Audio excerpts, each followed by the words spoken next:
The Young and the Restless Spoilers. Welcome back to our channel. Today is a beautiful sunny day. The tea I am about to spill is anything but beautiful. So grab your iced coffees and strap in because we have so much to unpack right now. You guys, I am deceased. Stop what you are doing. I am literally shaking. Wait, we need to talk about this now. Oh my god, besties, okay. I'm literally filming this while I'm running errands because I just had to jump on here and vent. I cannot even begin to process the absolute unadulterated cinematic mayhem that just unfolded on our screens. I am physically vibrating from the sheer audacity of what Nick Newman just did. I am personally offended. I am totally living for the drama, and I am simultaneously terrified for everyone involved. Talk to the camera like these people are our real-life neighbors. Bestie, I feel like I live at the Newman Ranch at this point, and I am spiraling over their choices. I was mid-skincare and smeared charcoal mask all over the rug when this scene happened. Literally had to yeet my phone across the room because I could not handle the visual trauma. Send help. My soul has actually left my body. Okay, Louis, try to calm down, but I'm literally hyperventilating right now. We need to dissect this tea with absolute cinematic mayhem narrating the chaos like a high-octane psychological masterpiece where the stakes are astronomical, because they genuinely are. Wait, backtrack for a second. I missed a step. We need to talk about Nick's physical state before the main event. Nick is currently completely out of his mind. He has straight up lost all control over his own body.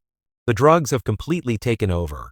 We all know Matt Clark basically pushed him into this dark abyss in Las Vegas, getting him hooked on fentanyl and cocaine. But this is a whole new level of rock bottom. Nick is feeling worse than he ever has in his entire life. And because the withdrawal and the pain are so agonizing, he is just continuously using. He is basically a walking zombie at this point. Completely devoid of the golden boy morality he usually parades around. He is a full-blown addict. And it is genuinely terrifying to watch him deteriorate like this. Oh, hold on. I should have mentioned this earlier, but Nikki just got her eye bandages off. Did I say that yet? My brain is mush. Moving on. But seriously, Nikki has been through absolute hell. She had a brain tumor pressing on her optic nerve. She was blind. She had to deal with Victor manipulating her into signing away her Newman Enterprises shares while she was drugged up on medical treatments, which is honestly so unhinged. And now she has to deal with this? Bestie, be for real right now. The woman cannot catch a single break. She is officially the most traumatized matriarch on television. And I am so done with the universe treating her like a punching bag, so it's the dead of night. The aesthetic of the Newman Ranch is giving major gothic horror vibes. And don't even get me started on the vibes. The lighting director deserves an Emmy, but also a bill for my therapy because the shadows were genuinely making my heart palpitate. The crickets are chirping, the wind is howling, and everything feels entirely too quiet. You just know something catastrophic is about to happen. Nick, completely out of his mind, sweating, shaking, and desperate for his next fix, decides he needs to escape. He needs to run. So, what does he do? He goes straight for Nikki's car.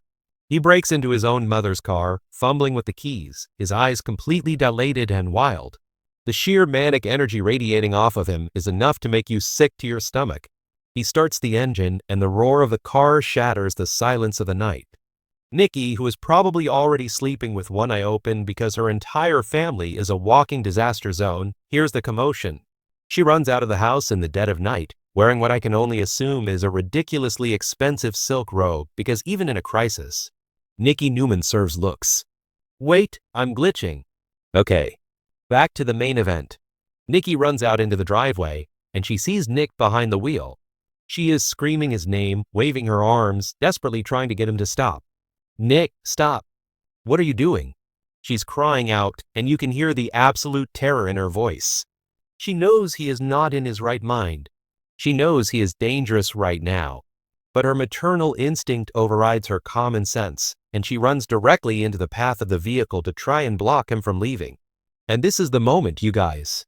This is the moment where I literally stop breathing. Nick is so high, so completely detached from reality, that he doesn't even register that his mother is standing in front of the car. His brain is just static. He is staring straight ahead, but he is looking right through her. He slams his foot on the gas pedal. The collision, oh my god. The collision, it wasn't just a bump. It was a visceral, horrifying thud that echoed through the entire ranch. Nick's car plows directly into Nikki. She's thrown back, hitting the pavement with a sickening crunch. The car doesn't even slow down. Nick just keeps driving, completely oblivious to the fact that he just ran over the woman who gave birth to him. He doesn't hit the brakes. He doesn't look in the rearview mirror. He just speeds off into the darkness, leaving his mother a broken, bleeding mess on the cold concrete. I am not exaggerating when I say there is blood everywhere. It is pooling around Nikki's head, staining the pristine Newman driveway. The visual of her lying there motionless while the tail lights of her own car disappear into the distance. It is straight-up cinematic trauma. I am genuinely unwell. How are we supposed to recover from this?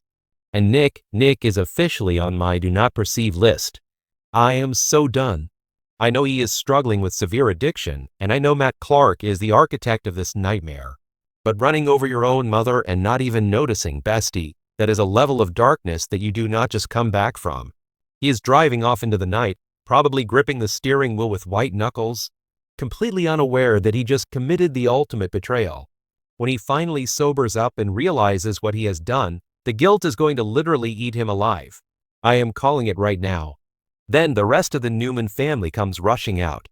The chaos, the screaming, the sheer panic. Victor Newman emerges from the house, and the look on his face, you guys, I have never seen Victor look like that. This is the man who always has a plan, the man who controls everything and everyone, and in this moment, he is completely powerless. He sees the love of his life lying in a pool of her own blood, and you can see his entire world shatter in real time. The family is horrified, screaming for ambulances, falling to their knees.